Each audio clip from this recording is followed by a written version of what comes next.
네, 반갑습니다. 자, 오늘은 제가 어떻게 급등주를 좀 찾아낼 수 있었는지를 한번 살펴보려고 합니다. 자, 2023년 2월 9일 오늘 증시에서 제가 스튜디오 미르라는 종목을 신규 상장 패턴에 입각하여 좀 집중해 볼 필요성이 있다고 시간에서 4%가량 하락한 종목이었지만 제가 그 4% 하락한 구간에 맞춰서 매수가를 드리면서 충분히 한번 노려볼 필요가 있는 종목이라고 말씀을 드렸습니다. 자, 그 결과 오늘 정확히 맞아 떨어지면서 단기 목표를 무난하게 체크를 한 그런 흐름이 나와주었는데, 제가 앞서서 코오롱 모빌리티 그룹 역시도 이런 스튜디오 미르와 동일한 관점에서 좀 급등 패턴을 포착을 하고 이런 위치에서 한번 노려보면 좋겠다라고 말씀을 드리면서 신규 상장주를 연달아서 포인트를 지금 잡아가고 있습니다. 아직 이 부분은 업데이트를 하지 않았지만, 자, 연달아서 신규 상장주들에 대한 급등 포인트를 잡아내고 있는데, 그러면 어떻게 이렇게 신규 상장주들에 대해서 급등 포인트를 잡아낼 수 있었는지 한번 체크해 볼 수 있도록 하겠습니다.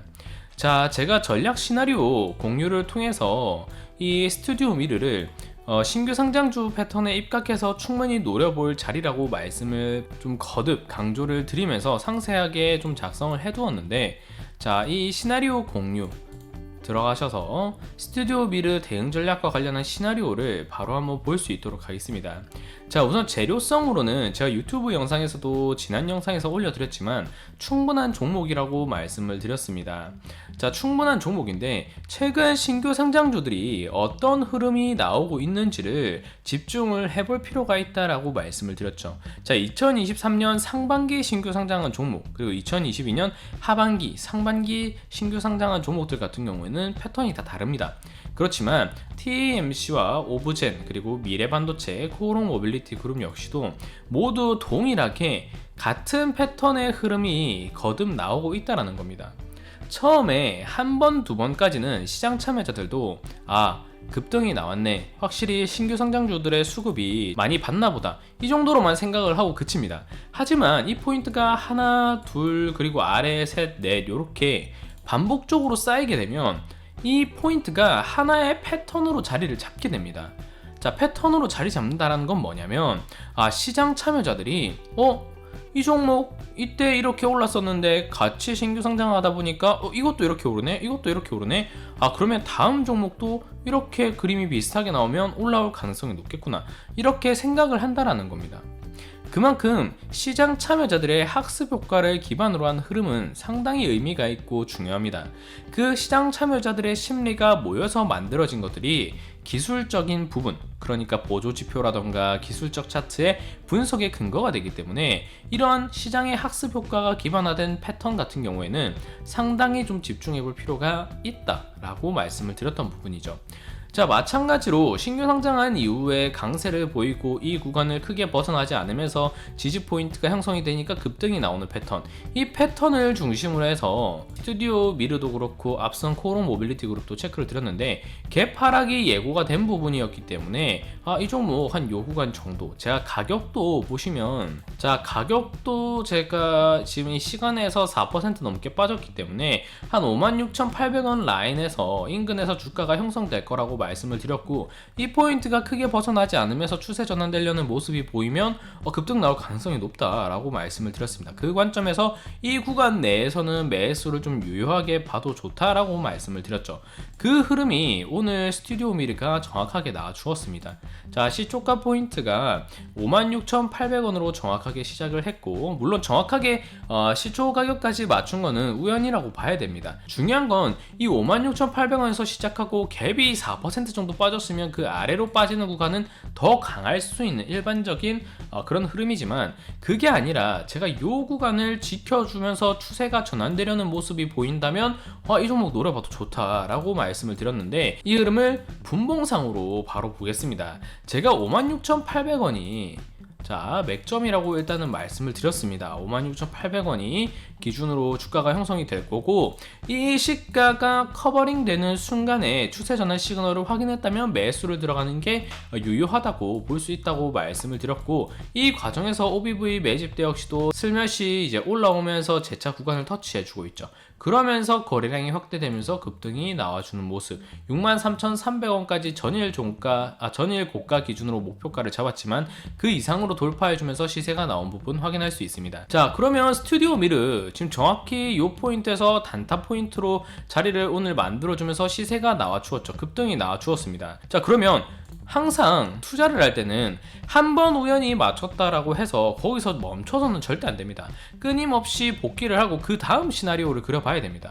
자, 스튜디오 미르 여기서 구간이 잡히고 이후에 갭락이 나오면서 좀 시세가 밑으로 빠지는 거 아니야 이런 우려가 나왔지만 역시나 패턴대로 나오면서 급등 나온 후 차익 조정이라고 하지만 사실상 주가는 여기에 갇혀진 흐름이 나오고 있죠. 이와 비슷한 흐름이 앞선 신규 상장주들 사이에서 나온 이력이 있는지를 바로 살펴봐야 됩니다. 자, 앞선 그림을 기억하셨죠? 윗구간 내에서 이 양봉 구간 내에서 가격이 크게 벗어나지 않는 상태로 지지가 잡혔던 이력을 계속해서 찾아야 되는 겁니다. 자, 지금 보면 그 앞선 봉에 딱 맞아떨어져서 구간이 결집되는 종목의 흐름은 사실상 신규 상장 종목들 중에서는 안 보입니다. 자, 그런데 공통점이 있죠. 보면 1차 상승 이후에 이 포인트를 지켜주면서 2차 파동이 나온 이력이 신규 상장주들이 지금 뚜렷하게 나오고 있다는 건데, 스튜디오 미르 역시 마찬가지겠죠. 아직은 1차 상승분 밖에 나오지 않았습니다. 충분히 추후에도 제가 이 종목을 체크할 때 말씀을 드렸던 것처럼 요 사이 구간을 한번 매우로 조정을 받으러 갈 가능성이 있습니다. 왜? 패턴이 신규 상장주들의 패턴이 그렇게 지금 나오고 있기 때문에 그렇죠. 그렇기 때문에 계속해서 상승 구간으로 뻗어갈 여지도 있지만 그게 아니라 패턴과 같이 요 사이 구간 갭을 메우러 가는 과정에서 요 5만 포인트를 크게 벗어나지 않고 주가가 지탱이 된다. 그 이후에 음봉 나오다가 요 구간을 잡아주는 양봉 캔들이 형성이 된다 라고 했을 때 단기적으로 접근을 해본다라고 한다면 2차 파동을 먹을 수 있을 가능성이 높다라는 거죠. 이렇게 제가 급등 종목을 신규 상장주로 먹을 수 있었던 이유는 최근 시장에서 나왔던 같은 그룹군의 패턴이 어떻게 형성이 되는가를 인식했다라는 겁니다. 물론 시장 유동성이 어느 정도 확보가 되고 있고 시장 분위기가 완화되고 있기 때문에 더욱 뚜렷하게 나왔다라고 볼 여지도 있습니다. 하지만 이 부분은 섹터 내에서만 볼 것이 아니라 전반적인 투자를 하실 때도 마찬가지입니다.